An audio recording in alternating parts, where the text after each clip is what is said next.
तो friends, Sunday के एक नए टेक क्यू&ए वीडियो में फिर से आपका बहुत बहुत स्वागत है। आज है संडे और संडे के इस वीडियो में मैं आप लोगों के कुछ इंटरेस्टिंग क्वेश्चंस के आंसर देता हूं, आपके कुछ डाउट्स क्लियर करने की कोशिश करता हूं।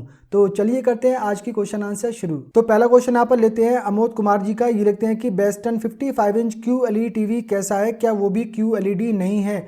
तो इन्होंने ये कमेंट किया है। कल एक वीडियो मैंने अपलोड किया था जिसमें मैंने बताया था कि जर्मनी के म्यूनिक डिस्ट्रिक्ट कोर्ट ने एक ऑर्डर दिया है TCL के अगेंस्ट में कि TCL के कुछ ये मॉडल नंबर हैं जो कि रियल QLED टीवी नहीं है। इनमें सिर्फ एक डिफ्यूज़र शीट पे बहुत ही कम क्वांटिटी में, बहुत ही नेग्लिजिबल क्वांटिटी में क्वांटम डॉट्स लगाए गए हैं। इसमें क्वांटम डॉट कलर फिल्टर नहीं लगाया गया है। तो सैमसंग ने इस पर केस किया था और सैमसंग यहाँ पर केस जीत गया है और उन टीवी मॉडल को कोर्ट ने ऑर्डर दिया है बंद करने का और उनको सेल और एडवर्टाइजमेंट करने का। तो उसी पे इनका ये कमेंट आया है, क्या बेस्टन का ये टीवी QLED है या नहीं है। देखिए, किसी भी टीवी के बारे में कह पाना काफ़ी मुश्किल है कि वो जेन्युइन QLED है या नहीं है। अब बेस्टन के ये टीवी मॉडल है, बहुत सारे ब्रांड के टीवी मॉडल हैं जिसे हम चेक ही नहीं कर सकते, वो ऑफलाइन मार्केट में कहीं देखने को ही नहीं मिलते हैं। हाइसेंस के कुछ टीवी मॉडल मिल जाएंगे या फिर व्यू के एक दो शोरूम में मिल जाते हैं या फिर TCL के या फिर सैमसंग के जो टीवी मॉडल हैं तो ये ऑफलाइन शोरूम में देखने को मिल जाते हैं, तो इनको जाकर चेक किया जा सकता है। लेकिन बहुत सारे ब्रांड हैं जिनकी QLED टीवी को हम चेक ही नहीं कर सकते और बिना टीवी को खोले हुए ये बता पाना काफ़ी मुश्किल हो जाता है कि वो जेन्युइन QLED टीवी है या नहीं है, क्योंकि एक क्वांटम डॉट कलर फिल्टर एक एक्सरे टाइप की एक फिल्म ही होती है, वही उसके अंदर लगी हुई होती है। अगर वो है या नहीं है वो आइडेंटिफाई कर पाना बाहर से देखकर काफ़ी मुश्किल हो जाता है। हालांकि काफ़ी सारे केसेस में जो नॉर्मल 4K टीवी हैं या फिर QLED टीवी हैं वो साइड बाई साइड अगर लगे हुए हैं तो उनको आइडेंटिफाई करना काफ़ी पॉसिबल हो जाता है पिक्चर क्वालिटी को देखकर। जैसे कि आप सैमसंग के टीवी जाकर ऑफलाइन शोरूम में देख सकते हैं, उनके नॉर्मल 4K टीवी भी वहाँ पर लगे हुए होंगे, QLED टीवी भी वहाँ पर लगे हुए होंगे, तो उनको आप आइडेंटिफाई कर पाएंगे। हालांकि अब बहुत सारे ऐसे ब्रांड हैं जिनके कुछ टीवी मॉडल ऑफलाइन मार्केट में देखने को मिल जाते हैं, लेकिन कुछ टीवी मॉडल उनके सिर्फ ऑनलाइन ओनली टीवी मॉडल ही होते हैं, वो आपको ऑफलाइन में देखने को नहीं मिलेंगे और वो ही इसी टाइप की चीज़ें हैं जिसमें कि जेन्युइन QLED वो नहीं होते हैं। तो इस टीवी के बारे में भी श्योरली कह पाना मुश्किल है कि ये जेन्युइन QLED टीवी है या नहीं है। नेक्स्ट क्वेश्चन लेते हैं योगेश शर्मा जी का। ये लिखते हैं कि एक यूट्यूब वाले भाई का मैंने वीडियो देखा, उसने रिव्यू में ये बताया कि प्रोजेक्टर में HDMI का एक पोर्ट हो वो कभी नहीं लेना है और जिस प्रोजेक्टर में HDMI पोर्ट के 2 पोर्ट हों वो ज़्यादा ठीक है। ये कहाँ तक ठीक है? तो देखिए, ये बात मैंने भी अपने वीडियोज़ में बोली है और हो सकता है कि दूसरे लोगों ने भी ये बोली हो और ये बात बिल्कुल ठीक है। लेकिन ये बात मैंने उस कॉन्टेक्स्ट में कही है कि अगर एक प्रोजेक्टर आप परचेज कर रहे हैं जिसका प्राइस 20,000 रुपीज़ है, 25,000 रुपीज़ है, 30,000 रुपीज़ है, उसमें भी अगर एक HDMI पोर्ट दिया जा रहा है तो वो बिल्कुल भी नहीं लेना चाहिए। जैसे कि माई फिट स्पार्क ब्रांड का एक प्रोजेक्टर है, आई थिंक 28,000 रुपीज़ में वो मिलता है, लेकिन उसमें सिर्फ एक ही HDMI पोर्ट दिया गया है और वो सर्टिफाइड OS के साथ भी नहीं आता है। तो यहाँ पर एक ही प्रॉब्लम है कि इतना महंगा आप प्रोजेक्टर परचेज कर रहे हैं और उसमें सिर्फ एक ही HDMI पोर्ट दिया गया है।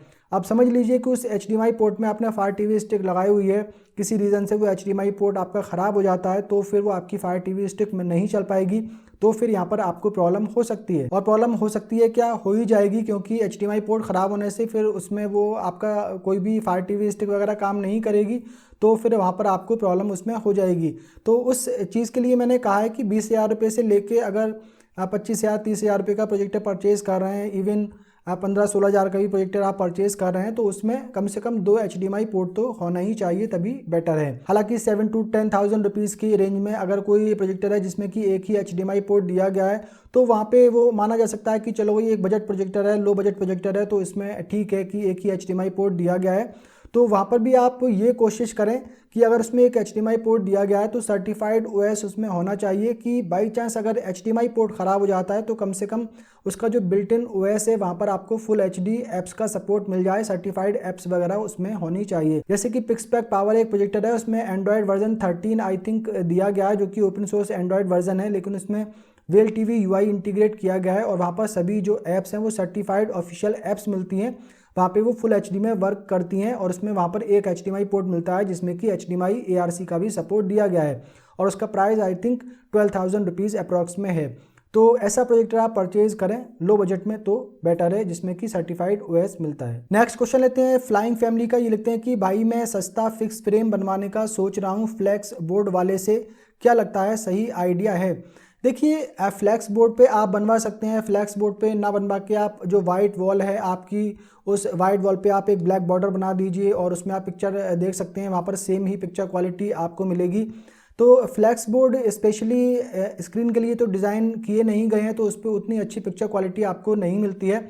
जो स्पेशली डिज़ाइन की हुई स्क्रीन है, डेडिकेटेड स्क्रीन है प्रोजेक्टर के लिए, तो उनमें कुछ ऐसे छोटे छोटे डॉट्स होते हैं जो आपको ऐसे नज़र नहीं आएंगे, लेकिन वो लाइट को रिफ्लेक्ट करते हैं, उनसे ब्लैक लेवल इंक्रीज़ होता है, कॉन्ट्रास्ट इशू इंक्रीज़ होता है, ब्राइटनेस इंक्रीज़ होती है, तो वो कहीं ना कहीं थोड़ी सी बेटर परफॉर्म करेंगी। हालांकि काम चलाने के लिए फ्लैक्स बोर्ड आप यूज़ कर सकते हैं, नॉर्मल वाइट वॉल भी यूज़ कर सकते हैं, लेकिन अगर आप स्क्रीन परचेज़ करेंगे तो बेटर होगा।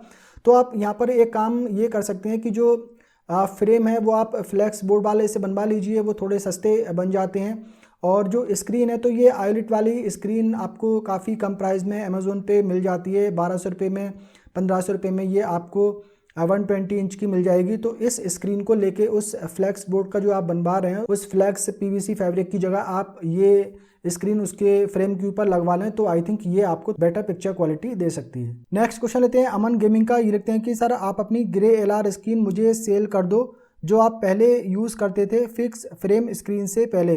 तो ये यहाँ पर बात करना है, पहले मेरे पास एक 125 इंच मोटराइज्ड ग्रे स्क्रीन थी, उसके बारे में। तो उस स्क्रीन को मैंने उतार कर रख दिया है। ये फिक्स फ्रेम 133 इंच की स्क्रीन मैंने परचेज़ की थी, तो कि वो आप स्क्रीन मुझे सेल कर दो। देखिए वो जो 125 इंच की स्क्रीन है तो वो बहुत ही बढ़िया स्क्रीन है, मतलब उसकी जो ग्रे फैब्रिक है वो इस टाइम मार्केट में नहीं मिल रही है, वो पहले मिला करती थी, अब वो नहीं आ रही है क्योंकि काफ़ी कॉस्टली उसकी फैब्रिक थी। मतलब बहुत ही बढ़िया फैब्रिक है, बहुत सारी ग्रे वेरिएंट आते हैं तो वो आपको उसमें नहीं मिल पाएंगे। जैसे कि मेरे पास जो स्क्रीन है तो वो ये वाली ग्रे फैब्रिक है, ये आप देखेंगे थोड़ी सी रिफ्लेक्ट करती है और पीछे इस टाइप की ब्लैक है। तो हालांकि ये रिफ्लेक्ट तो करती है लेकिन इसके व्यूइंग एंगल आपको 178 डिग्री के व्यूइंग एंगल मिल जाते हैं, बिल्कुल आईपीएस पैनल की तरह, इसमें कोई व्यूइंग एंगल का इशू नहीं आता है। तो ये जो फैब्रिक वाली ग्रे स्क्रीन है ये आजकल मिल नहीं रही है बिल्कुल। अब देखेंगे एक ये ग्रे फैब्रिक आती है, तो और भी बहुत सारी देखेंगे इसमें। आजकल जो ग्रे है ना ये लाइट ग्रे वाली मिल रही है, तो ये उतनी ज़्यादा आप देखेंगे इसमें बहुत ज़्यादा रिफ्लेक्शन नहीं है, तो ये उतनी अच्छी नहीं है स्क्रीन। तो वो अगर मैं सेल कर देता हूँ तो मुझे वो स्क्रीन कभी दोबारा मिल नहीं पाएगी। तो हालांकि मुझे उसकी ज़रूरत अब नहीं है, मैं ये फिक्स फ्रेम यूज़ कर रहा हूँ। तो वैसे रखी हुई है मेरे पास में, कोई उसका मेरे पास अभी फ़िलहाल तो यूज़ तो नहीं है। तो अगर उसका अच्छा प्राइस मुझे मिल जाएगा तो शायद मैं उसे सेल कर दूं। तो आप इस ईमेल आईडी पे मुझसे कांटेक्ट करें, तो फिर देखते हैं कि क्या हो सकता है। नेक्स्ट क्वेश्चन लेते हैं संकल्प स्वरूप जी का। ये लिखते हैं कि सर ईगेट एटम 3x से बेटर है क्योंकि एटम 3x 1080p नेटिव है। तो ये यहाँ पर पूछ रहे हैं, मैंने ईगेट एटम 4x एयर प्रोजेक्टर का रिव्यू किया है उसके बारे में, और ईगेट एटम 3x कि दोनों में से कौन सा बेटर है, क्योंकि जो 3x है वो 1080p नेटिव रेजोल्यूशन के साथ आता है और जो 4x एयर है इसका नेटिव रेजोल्यूशन 720p दिया गया है। देखिए यहाँ पर जो एटम 3x प्रोजेक्टर है तो इसमें नेटिव रेजोल्यूशन 1080p तो मिल जाता है, लेकिन यहाँ पर ब्राइटनेस कम दी गई है। एटम 4x एयर में ब्राइटनेस आपको ज़्यादा मिल जाती है और यहाँ पे 720p नेटिव रेजोल्यूशन दिया गया है, लेकिन कहीं पर भी आपको ये नहीं लगेगा कि 720p नेटिव रेजोल्यूशन है, क्योंकि पिक्चर क्वालिटी यहाँ पे एकदम फुल HD लाइक ही मिलती है। मतलब कहीं पर भी आपको ये एहसास नहीं होगा कि इसमें 720p नेटिव रेजोल्यूशन दिया गया है। मुझे उसको देखकर प्रोजेक्टर को लग रहा था कि शायद कंपनी ने यहाँ पे इन्फॉर्मेशन रॉन्ग दी है कि ये 720p नेटिव है, ये भी 1080p नेटिव ही होगा। तो यहाँ पर वो फ़र्क नहीं है, तो ब्राइटनेस आपको थोड़ी सी बेटर मिलेगी 4x एयर में, तो बेटर रहेगा कि आप वो वाला परचेज करें। नेक्स्ट क्वेश्चन लेते हैं जय तलवार जी का। ये लिखते हैं कि सर एक्स इलेक्ट्रॉन आई प्रोजेक्टर 3+ कैसा है, 25K में ले सकता हूँ या नहीं? देखिए ये प्रोजेक्टर वैसे तो अच्छा है, लेकिन जैसा कि मैंने अभी बताया कि इतना महंगा प्रोजेक्टर है, लेकिन यहाँ पर सिर्फ एक ही HDMI पोर्ट दिया जा रहा है, तो बेटर है कि आप इस प्रोजेक्टर को अवॉइड करें। 25,000 रुपीज़ की रेंज में आप एक्सपेक रे गोल्ड प्रोजेक्टर परचेज़ कर सकते हैं या फिर टॉपट्रो क्वाड्रा प्रोजेक्टर परचेज़ कर सकते हैं। ये दोनों प्रोजेक्टर इस प्राइस में आई थिंक बेस्ट हैं। इनमें 2 HDMI पोर्ट भी मिल जाते हैं, पिक्चर क्वालिटी वगैरह भी काफ़ी बढ़िया मिल जाती है, फीचर्स वगैरह भी काफ़ी बढ़िया दिए गए हैं। नेक्स्ट क्वेश्चन लेते हैं द किसल्या उपाध्याय जी का। ये लिखते हैं कि LG UR7 55 inch RAM was too low because of which I faced constant problem of network connectivity. तो इनके कहने का मतलब है कि इनके पास LG UR7500 55 inch TV model है जिसमें रैम बहुत कम है, जिसकी वजह से इन्हें कंटिन्यू प्रॉब्लम आ रही है नेटवर्क कनेक्टिविटी की। देखिए LG के टीवी में generally 1 GB RAM 1.5 GB RAM दी जाती है, क्योंकि इसमें जो ऑपरेटिंग सिस्टम है ये लाइनक्स बेस्ड ऑपरेटिंग सिस्टम है। बहुत ज़्यादा हैवी डेटा ये कंज्यूम नहीं करता है, बहुत ज़्यादा हैवी ऑपरेटिंग सिस्टम ये नहीं है। इसमें जो ऐप्स हैं ये भी बहुत ज़्यादा हैवी स्पेस ऑक्यूपाइड नहीं करती हैं, इनको रन करने के लिए बहुत ज़्यादा हैवी रैम की ज़रूरत नहीं पड़ती है। जैसे कि एंड्रॉयड ऑपरेटिंग सिस्टम है, ये काफ़ी ज़्यादा हैवी ऑपरेटिंग सिस्टम है, इसमें ऐप्स भी काफ़ी ज़्यादा डेटा कंज्यूम करती हैं, काफ़ी ज़्यादा हैवी ऐप्स रहती हैं। तो उसके कंपैरिजन में LG के टीवी में रैम की उतनी ज़रूरत नहीं पड़ती है। मेरे पास LG का 8 साल पुराना 55 इंच TV है, 1 GB की रैम है, कभी उसमें इस तरीके की प्रॉब्लम नहीं आई। तो यहाँ पे जो नेटवर्क कनेक्टिविटी इशू आ रहा है ये रैम पे डिपेंड नहीं करता है। LG के टीवी में एक वाईफाई ब्लूटूथ मॉड्यूल सेपरेटली लगा हुआ रहता है, तो उसमें कोई प्रॉब्लम हो सकती है। मुझे भी इस तरीके की प्रॉब्लम करीब 3-4 साल बाद आई थी TV यूज़ करने के बाद। तो उसकी जो रिबन वायर से कनेक्ट रहती है मदरबोर्ड से, तो उसको मैंने रिबन वायर को निकाल के और वो उस पर कार्बन आया हुआ था उसकी पिन्स पे, उसको हल्का हल्का रब करके मैंने ब्लेड से साफ़ करके लगा दिया था और उसके बाद में वो प्रॉब्लम दूर हो गई, फिर से ऐसी प्रॉब्लम कभी नहीं आई। तो हो सकता है कि उसमें भी इस तरीके का कार्बन आपके टीवी के वाईफाई मॉड्यूल की पिन्स में आ गया हो। तो इसका मैंने एक वीडियो बनाकर डाला हुआ है अपने चैनल पे, उसका लिंक मैं ऊपर आई बटन में दे दूंगा, वीडियो के एंड में एंड स्क्रीन में भी लगा दूंगा, तो उसे आप देखकर इस प्रॉब्लम को समझ सकते हैं। नेक्स्ट क्वेश्चन लेते हैं शाहिद इकबाल जी का। ये लिखते हैं कि एक्स इलेक्ट्रॉन आई प्रोजेक्टर 2 जेडको युवा ब्लेज जेडको युवा इन्फिनिटी पिक्सपैक पावर, सर रिकमेंड करें कि इनमें से कौन सा बेटर है। इनका बजट 20,000 रुपीज़ है और ये 200 इंच की स्क्रीन देखना चाहते हैं जिसमें कि अच्छी ब्राइटनेस इन्हें मिल सके। देखिए 20,000 रुपीज़ के अंडर में आप जेडको युवा ब्लेज प्रोजेक्टर परचेज कर सकते हैं, ये इन सब में सबसे बेटर प्रोजेक्टर है। नेक्स्ट एंड लास्ट क्वेश्चन यहाँ पर लेते हैं फिर से योगेश शर्मा जी का। ये लिखते हैं कि मेरी रिक्वायरमेंट है प्रोजेक्टर मैनुअल भी हो, यानी प्रोजेक्टर के 7 बटन भी हो। दूसरी मेरी रिक्वायरमेंट है प्रोजेक्टर की ब्राइटनेस अच्छी हो। तीसरी मेरी रिक्वायरमेंट है प्रोजेक्टर लैगिंग ना करे, यानी फ्रीज ना हो और एक अच्छी कंपनी का हो, ताकि अगर कुछ खराबी हो तो मुझे सर्विस मिल सके। देखिए इतनी सारी रिक्वायरमेंट के साथ अगर आप एक प्रोजेक्टर परचेज करना चाहते हैं तो मैं आपको सजेस्ट करूंगा कि आप एक अच्छा प्रीमियम ब्रांड प्रोजेक्टर परचेज करें, like Epson, BenQ, optima, ViewSonic, काफ़ी बढ़िया ब्रांड है। तो इन ब्रांड के जो प्रोजेक्टर हैं ये काफ़ी बढ़िया परफॉर्म करते हैं, काफ़ी अच्छी ब्राइटनेस इनमें मिल जाती है, पिक्चर क्वालिटी काफ़ी बढ़िया मिल जाती है, फीचर्स काफ़ी बढ़िया मिल जाते हैं और यहाँ पे ब्राइटनेस भी काफ़ी अच्छी मिल जाती है। और सबसे अच्छी बात है कि इनमें आपको मैनुअल बटन्स भी सारे मिल जाते हैं। आजकल जो मार्केट में बजट रेंज के प्रोजेक्टर आ रहे हैं तो इनमें मैनुअल बटन कम ही आ रहे हैं, सभी ऑटोमेटिक फीचर्स के साथ में आ रहे हैं। हालांकि मैनुअल बटन्स भी होना चाहिए ताकि अगर जो रिमोट कंट्रोल है वो ख़राब हो जाता है तो कम से कम आप मैनुअली प्रोजेक्टर को यूज़ कर पाएँ।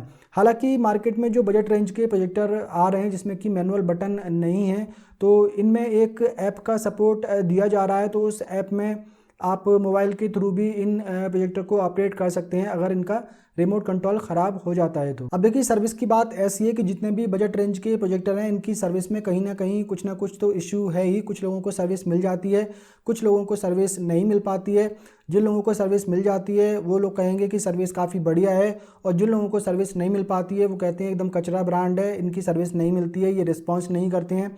तो सर्विस के बारे में पर्टिकुलर कह पाना काफ़ी मुश्किल है। कोई भी प्रोजेक्टर ही ना हो, कोई भी प्रोडक्ट हो, अगर सर्विस नहीं मिल रही है तो अच्छी बात नहीं है, लेकिन सर्विस के बारे में किसी को भी बता पाना काफ़ी मुश्किल है कि सर्विस प्रॉपर मिलेगी या नहीं मिलेगी। वो ब्रांड के ऊपर डिपेंड करता है, उनके सर्विस सेंटर के ऊपर डिपेंड करता है, उनके सर्विस प्रोवाइडर जो हैं उनके ऊपर डिपेंड करता है कि वो कस्टमर को कितना रिस्पॉन्स देते हैं। ये कोई भी यूट्यूबर आपको नहीं बताएगा कि भाई इनकी सर्विस अच्छी मिलती है।